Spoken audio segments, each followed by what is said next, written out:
anak-anak, hari ini kita akan review PH1 dan PH2 untuk mata pelajaran BMR Budaya Melayu Riau kelas 4. Ayo kita bahas bersama. 1. Di bawah ini tempat umum yang berbentuk bangunan adalah A. Taman, B. Pantai, C. Lapangan badminton, D. Sekolah. Jadi jawaban yang benar adalah sekolah.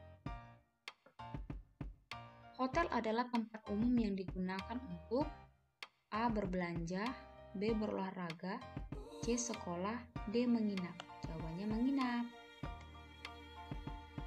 Tempat ibadah umat beragama Hindu adalah A. Pura, B. Masjid, C. Gereja, D. Wihara. Jawaban yang tepat adalah pura.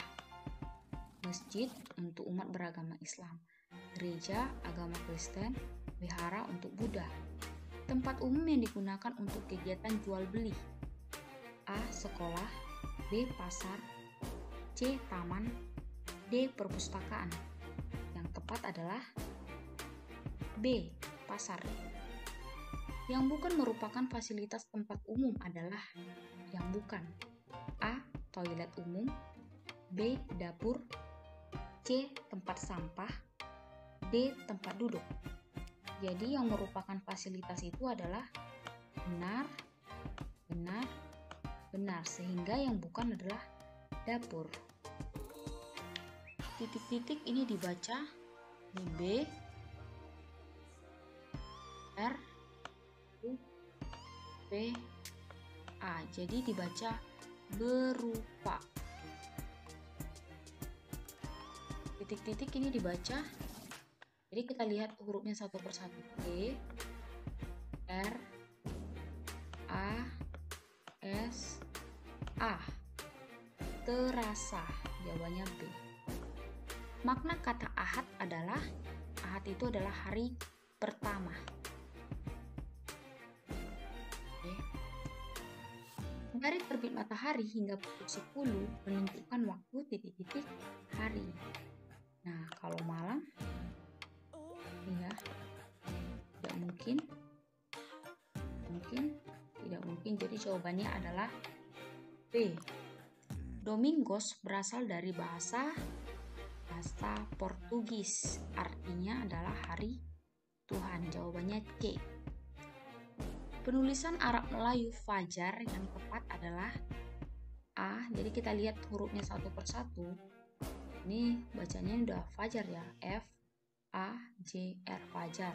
Ini duha, ini maghrib, ini malas. Jadi jawabannya adalah fajar.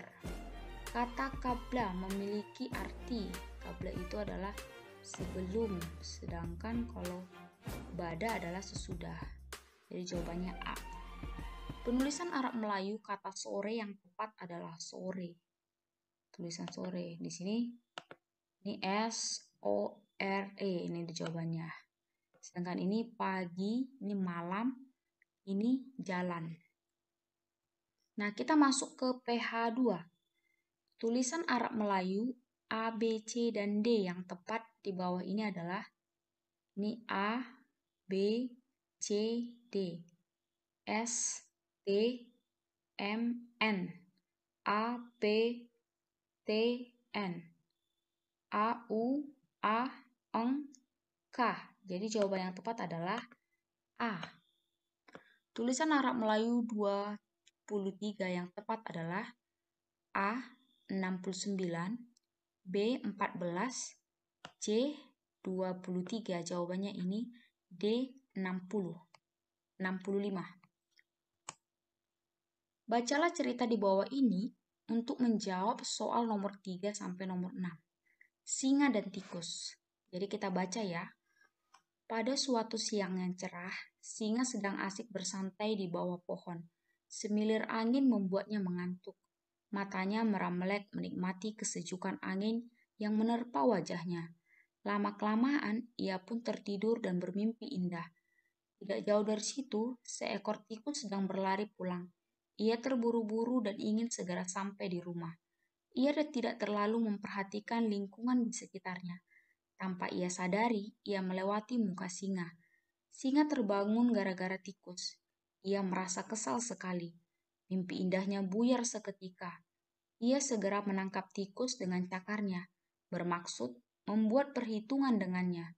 Berani-beraninya kau mengganggu tidurku, seru singa galak. Mengapa kau berjalan di wajahku, sehingga aku terbangun? Kau akan menerima akibatnya. Maafkan aku, Tuan Singa, kata tikus terbata-bata. Tolong jangan bunuh aku. Aku sama sekali tidak bermaksud mengganggu tidurmu. Lepaskanlah aku. Aku berjanji tidak akan mengganggumu lagi. Tidak, aku tidak akan melepaskanmu. Singa masih kesal sekali. Aku mohon Tuan Singa, tikus ketakutan. Jika engkau melepaskan aku berjanji akan menolongmu jika kau membutuhkan bantuanku. Sontak, singa tertawa terbahak-bahak mendengarkan ucapan tikus. Menolongku? Bagaimana mungkin hewan kecil sepertimu bisa menolongku? Lucu sekali, hahaha. Lepaskanlah aku, Tuan, aku mohon, ujar tikus dengan wajah memelas. Baiklah, kau hanya makhluk kecil. Memakanmu tidak akan membuatku kenyang. Aku akan melepaskanmu, tapi kau jangan pernah berkeliaran lagi di sekitar sini, seru singa, lalu mengaum. Ia melepaskan tikus. Terima kasih Tuan Singa yang baik, ujar tikus. Kelak, aku akan berusaha untuk membalas kebaikanmu. Kemudian tikus berlari pergi, melanjutkan perjalanannya. Ia sangat lega karena sudah lepas dari maut yang mengancamnya. Beberapa hari kemudian, singa berjalan-jalan di pinggiran hutan. Ia tidak tahu bahwa di sekitar situ ada beberapa jebakan yang sengaja dipasang oleh para pemburu.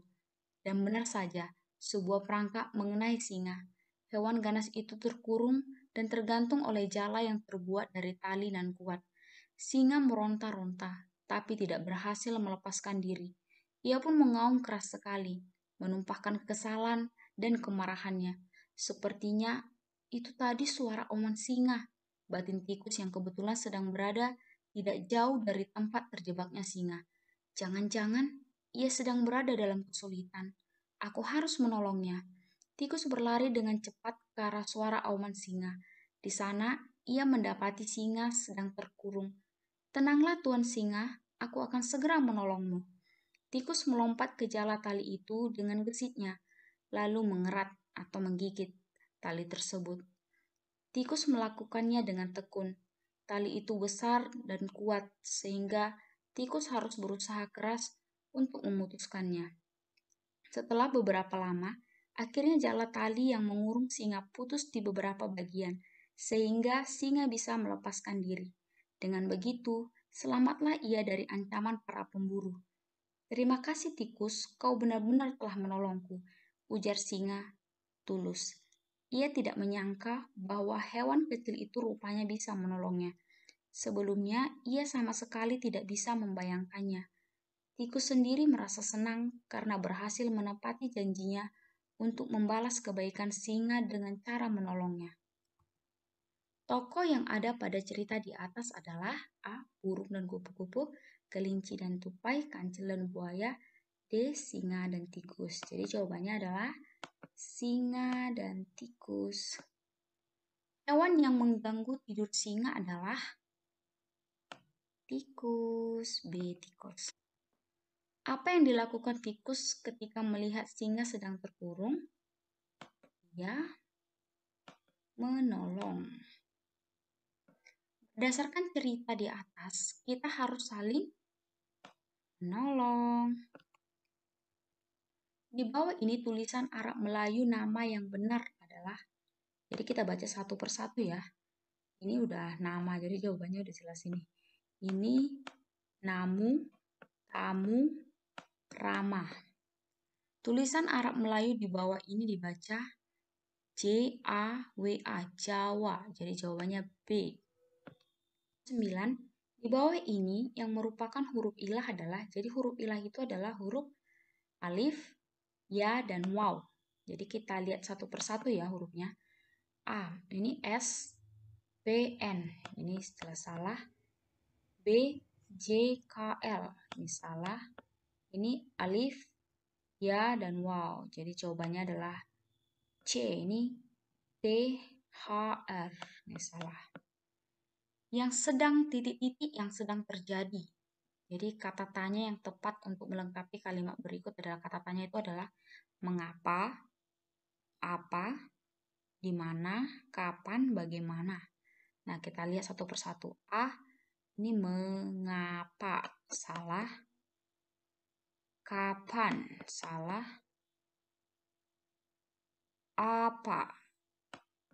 Apa yang sedang terjadi. Ini tepat ya. Jadi jawabannya C, sedangkan ini di mana, ini salah. Oke anak-anak, untuk pembahasan PH1 dan PH2 sampai di sini, silakan kamu juga belajar dari modul-modul yang telah diberikan. Tetap semangat anak-anak. Bye-bye.